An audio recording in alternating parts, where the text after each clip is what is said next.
अस्सलाम वालेकुम, मैं डॉक्टर मोहम्मद शहज़ाद आज एक नई इन्फॉर्मेटिव वीडियो के साथ आपकी खिदमत में हाज़िर हूँ। अगर आपने रिसेंटली बैचलर्स की तालीम हासिल की है और आप फर्दर मास्टर्स में अप्लाई करना चाहते हैं या फिर आप फर्दर पीएचडी में अप्लाई करना चाहते हैं तो ये वीडियो आपके लिए है। आप अपने डॉक्यूमेंट्स कंप्लीट करें। आपके डॉक्यूमेंट्स कंप्लीट करने में एटलीस्ट आपको 2 से 3 महीने आराम से लग ही जाते हैं। सो क्या प्रोसीजर है, one by one A to Z मैं आपको कंप्लीट डिटेल्स बताऊंगा। द बेस्ट वे इज़ कि आप खुद अप्लाई करें बजाय इसके कि आप किसी की हेल्प लें, किसी कंसल्टेंट की, किसी एजेंट की आप हेल्प लें।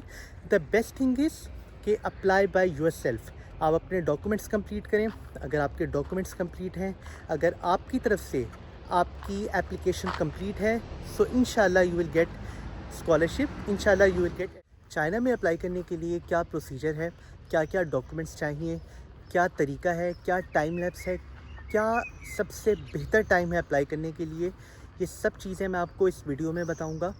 कहाँ से आपने स्टार्ट करना है और कहाँ तक आपने अपनी कंप्लीशन करनी है एप्लीकेशन की, ए टू ज़ी इस वीडियो में आपके साथ में डिस्कस करूंगा। आपकी एप्लीकेशन की सक्सेस में सबसे बड़ा पॉइंट और सबसे बड़ा किरदार आपकी एक्सेप्टेंस लेटर का होता है।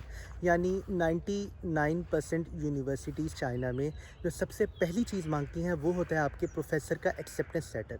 अगर आपके पास एक्सेप्टेंस लेटर है तो आप ये समझें कि आपके 95% श्योर हो जाता है आपका एडमिशन सिक्योर हो जाता है। अगर आपके पास एक्सेप्टेंस लेटर ही नहीं है तो आप अप्लाई ही नहीं कर सकते।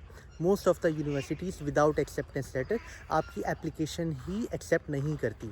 तो अगर आप अप्लाई करना चाहते हैं तो सबसे पहले जो काम आपने करना है वो ये है कि आप अपने डॉक्यूमेंट्स, आपका स्टडी प्लान, ये सारी चीज़ें बना के आप प्रोफेसर हंटिंग करें।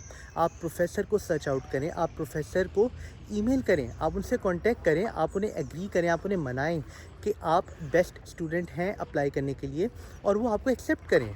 अगर आपके पास प्रोफेसर का एक्सेप्टेंस लेटर आ जाता है तो आपका 95% एडमिशन सिक्योर हो जाता है। इसके अलावा जो इम्पॉर्टेंट डॉक्यूमेंट है वो आपका थीसिस वर्क होता है। जहाँ से आपने बैचलर्स किया है जिस यूनिवर्सिटी से, या फिर अगर आपने मास्टर्स किया है तो वहाँ का जो आपका रिसर्च वर्क है, आपका कोई पब्लिश पेपर है, आपका कोई पब्लिश आर्टिकल है, तो वो बहुत इंपॉर्टेंट है आपकी एप्लीकेशन को स्ट्रॉन्ग करने में। इसके अलावा आपको पुलिस क्लियरेंस सर्टिफिकेट चाहिए होता है। मोस्ट ऑफ़ द यूनिवर्सिटीज़ जब आप अप्लाई कर रहे होते हैं वो तब आपसे डिमांड करती हैं, या फिर अक्सर यूनिवर्सिटीज़ ऐसी होती हैं जो नहीं भी डिमांड करती। सो इट इज़ बेटर कि आप अपना पुलिस क्लियरेंस सर्टिफिकेट बनवा के रखें। इसके अलावा हेल्थ एग्जामिनेशन सर्टिफिकेट आपको चाहिए होता है। ये बेसिक डॉक्यूमेंट्स हैं जो आपको मास्टर्स या फिर पीएचडी में अप्लाई करते वक्त चाहिए होते हैं। सो मेक श्योर आप ये सब डॉक्यूमेंट सितंबर से पहले कंप्लीट कर लें। आपकी एप्लीकेशन में जो सबसे इम्पॉर्टेंट चीज़ है वो है प्रोफेसर का एक्सेप्टेंस। अगर आपके पास एक्सेप्टेंस है तो आपकी एप्लीकेशन रिजेक्ट होने के चांसेस बहुत कम हो जाते हैं। And how to get that acceptance, you have to email, you have to contact professor. ये सबसे इम्पॉर्टेंट चीज़ है। और unfortunately most of the students they do not know how to email professor. So for that search on Google. आप Google पे जाएं, आप chat GPT पे जाएं, वहाँ जाके सर्च करें कि how to write an email to professor.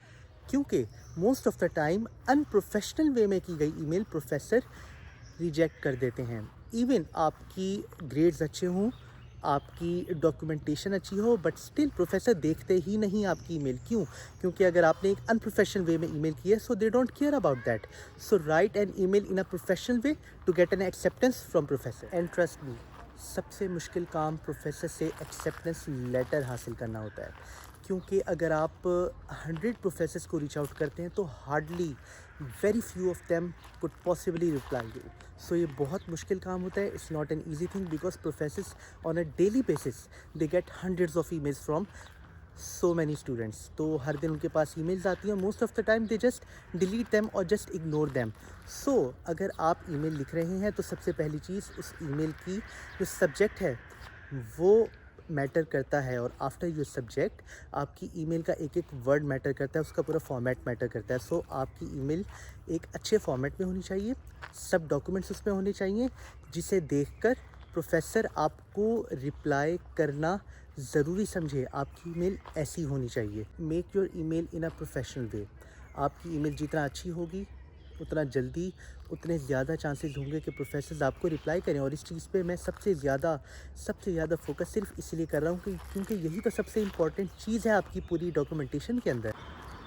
جب آپ اپنی اپلیکیشن سبمٹ کر دیں گے تو آپ اپنی یونیورسٹی کی ویب سائٹ پر یہ کلیئرلی مینشن ہوگا کہ کیا ڈیڈ لائن ہے. So most of the time university آپ کے ڈاکومنٹس ڈیڈ لائن کے بعد چیک کرتے ہیں. Not always but most of the time. So جیسے ہی آپ کے ڈاکومنٹس کی اسکروٹنی ہوتی ہے, پرائمری ریویو ہوتا ہے, سو ساتھ ساتھ یونیورسٹی رپلائی کرتی جاتی ہیں. And most of the time آپ کا انٹرویو بھی لیا جاتا ہے. You have to be prepare for that also. Sometimes ایک آدھ پروفیسر آپ کا انٹرویو لیتے ہیں, اور sometimes in a good rank university ایک پورا پینل بیٹھتا ہے جو آپ کا انٹرویو لیتے. تو you have to get prepare for each and every thing.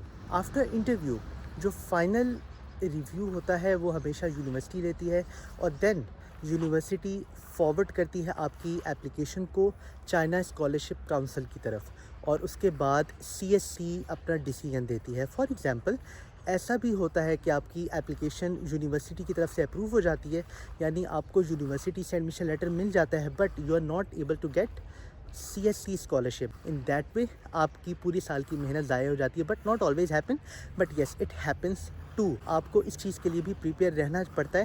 صرف اس لیے میں کہتا ہوں کہ آپ کی جو اپلیکیشن ہوتی ہے اس کا فائنل ڈیسیژن ہمیشہ یونیورسٹی, اور اگر CSC اسکالرشپ کے لیے اپلائی کر رہے ہیں تو CSC, ادروائز یونیورسٹی ہی اپنا فائنل ڈیسیژن دیتی ہے اگر آپ یونیورسٹی اسکالرشپ کے لیے اپلائی کر رہے ہیں. Prepare right now. اگر آپ سپٹمبر انٹیک 2027 میں اپلائی کرنا چاہتے ہیں, دس از اے بیسٹ ٹائم. آپ اپنے ڈاکومنٹس کمپلیٹ کریں, آپ اپنے ڈاکومنٹس کو دیکھیں, جو چیز مسنگ ہے وہ آپ کمپلیٹ کریں, اور آپ اپنی اپلیکیشن کا پروسیس ابھی سے اسٹارٹ کریں. اس کے علاوہ کوئی بھی کویشچن ہو آپ کامنٹ سیکشن میں مجھ سے پوچھ سکتے ہیں, کوئی بھی سوال, کوئی بھی کوئری. اور اگر آپ چائنیز لینگویج پروگرام میں پڑھنا چاہتے ہیں تو بھی آپ ہم سے رابطہ کر سکتے ہیں.